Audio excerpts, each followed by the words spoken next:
Bonjour à toutes et à tous, ce dimanche c'est le premier tour des élections municipales 2020 et si vous avez vu ma dernière vidéo, si vous ne l'avez pas vue, je vous invite à aller la voir. Vous avez pu comprendre à quel point c'est hyper important d'aller voter et surtout de ne surtout pas voter pour les candidats de La République En Marche.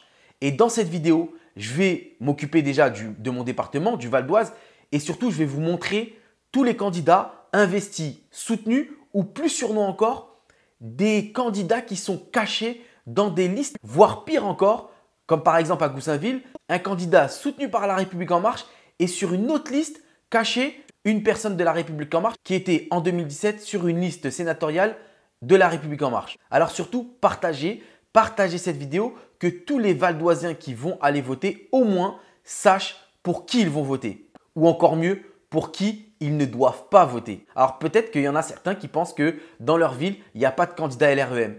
Je peux vous dire que parfois, on peut être très surpris. Je vais commencer par ma ville, celle où je vote, Sarcelles.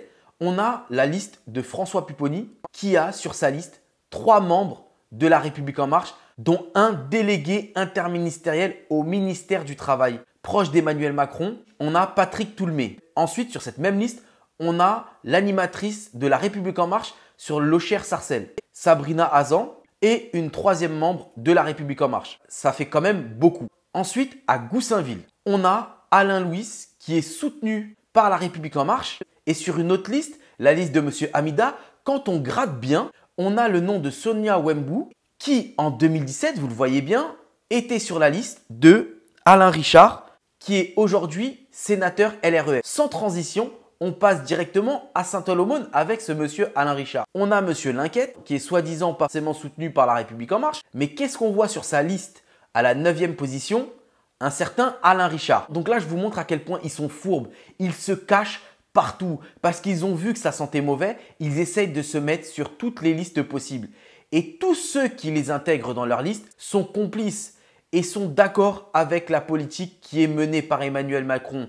Ils sont d'accord pour tous ces éborgnés qu'il y a eu avec les Gilets jaunes. Ils sont d'accord pour cette baisse des APL. Ils sont d'accord pour la réforme des retraites. Bon, je m'arrête là. On va continuer sur les listes. Donc, je commence par Montigny-Cormeilles où on a Jean-Noël Carpentier qui est soutenu par La République En Marche. Comme vous le voyez sur son affiche, c'est pas marqué. À Enghien-les-Bains, on a Dominique Charlet qui était déjà sur la liste de Alain Richard pour les sénatoriales pour LREM. À Aubonne, on a Catherine Draguin. Alors là, pour le coup, elle le marque. Ensuite, à Saint-Brice-Forêt, on a Nicolas Leleu. Pour le coup, lui aussi, il l'assume totalement. Ensuite, à Franconville, on a Françoise Mendy-Lascaux. Pareil, on voit un petit logo En Marche. Ensuite, à Montmorency, Philippe Priolon. Ensuite, à Méry-sur-Oise, on a Claudie Violette. À Ézanville, on a Sébastien Zrieb, soutenu par La République En Marche. Ensuite, à Montmagny, Didier Boisseau, qui est soutenu aussi par La République En Marche.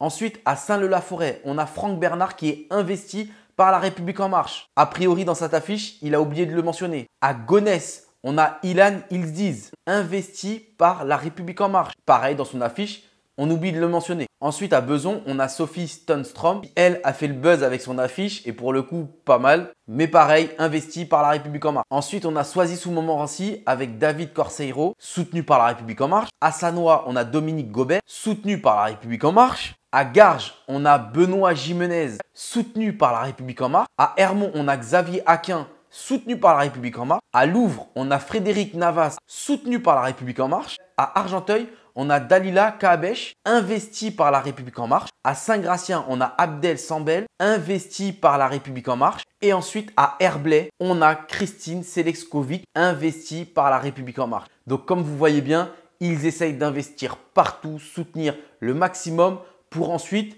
arriver au sénatorial.